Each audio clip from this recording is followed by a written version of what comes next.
for introducing my topic. First, I'd like you to close your eyes and trace your memory to the happiest moment you've spent with your family members. Whether you've been traveling with them, or whether you spent happy moments like having a conversation during a meal. And I'd like you to remain closing your eyes, and now this time, trace your memory back to the past, the happiest moments you had with your friends. Whether you might have had a party together, or a trip together, or even a sleepover together. Now, you can open your eyes. Which of the memory do you consider happier? Or your memory with your family, or your memory with your friends? Or do you find my question a bit weird because you don't find it necessary to value these, or you have never thought about it? Okay, today I'd like to talk about is who I set as a priority in my life, and mainly comparing between me and my family versus me with my friends.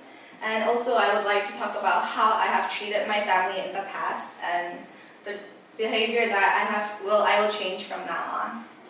That I have changed. During my high school years, I used to live back in Vietnam with my parents, and because I lived with them, I did not have to spend my spare time calling them nor contacting them because I was with them almost 24/7. But life changed since I came to the university.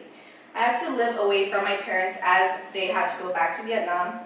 So we did not live together, but because I hadn't got the habit of calling them nor contacting them, this continued until I became a university student. This meant that I barely contacted my parents, which made it really difficult for me and my parents to know how we are going along each other after we lived apart. And meanwhile, I was having so much fun meeting new friends and attending all wrap-up parties and get-togethers. So therefore, I contacted whole new friends and text messaged them every day and met them almost every day, while I couldn't communicate with my family. So although I would deny it, just by reflecting back my behavior back then, it comes out to be that friends were on my priority list, while I intentionally left out my family.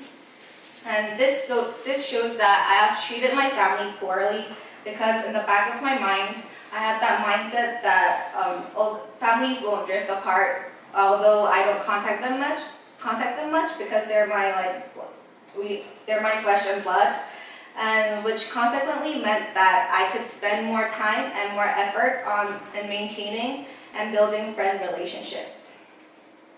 A month later, since the school started, I met my sister, and she did not look happy, but rather a bit disappointed and depressed, so I asked her why. Her reply made me to really reflect on my behavior. She said that she was disappointed in the fact that I didn't reach out to my family first, telling them about my whole new university life. And she was also disappointed about the fact that I have had honest talks with my friends, whereas I hid secrets to my family. And from my sister's perspective, she could not understand the reason why I had to keep secrets to my family members. And this wasn't the end. During Chuseok, because I had so much fun planning on what to do and what to eat with my friends, I had totally forgotten about calling my grandparents and my parents. And my sister knew about this, and thus she scolded me on my careless attitude towards my family. And we all know that it isn't difficult to call our parents only once a day, right? Spending time chatting with them and chatting with them about our daily life. However, this was what I had found it difficult to fulfill, and this is what many of the Korean adults find it difficult to achieve as well. And according to the Korean Herald News, one career portal site has conducted a survey and to these adolescents and adults, and this were what the results were. 64.5% of the people do not call their parents on a daily basis, and 25% call their parents only once a day, and only 2.1% call their parents more than 4 times a day. And out of overall population, 66.7% thought that they did not call their parents not much enough, and 57.1% replied that their parents expressed disappointment in relation to keeping in these contacting issues. And in order to avoid these problems, I would like to encourage all of you to keep in mind the following 3 points and take it into action. 1, calling parents at least once a day.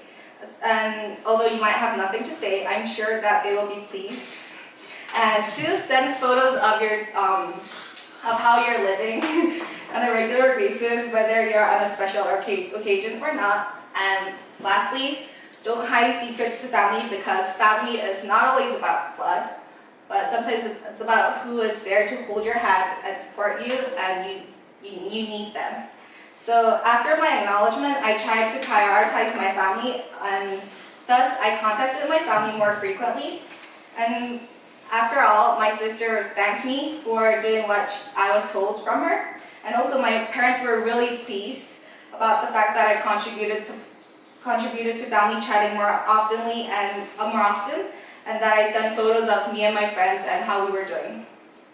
And it obviously did require me to spend more of my spare time to talk with them. However, it made me realize that spending time with families made me happier, and just by seeing how much pleased my family were. So I would like to conclude my speech now, and although there's this phrase, out of sight, out of mind, I hope the relationship with our family, each of our family, does not follow this phrase, but instead, a family together, never apart, maybe a distance, but near at heart, never at heart. And in order to make this happen, considering where our family is listed in our priority list is what we could all think about. And the further we live away from our family, why not contact them more on a regular basis? Thank you very much. Thank you for listening to my story, and I would like to hear your stories and your opinions on where you set your family in your list. We have around 5 to 6 minutes to discuss. And the first questions that I would like to ask is, how do you treat your family? Like, this question might be a bit broad, but how often do you contact them, and what conversations do you share? Is there anyone who wants to share?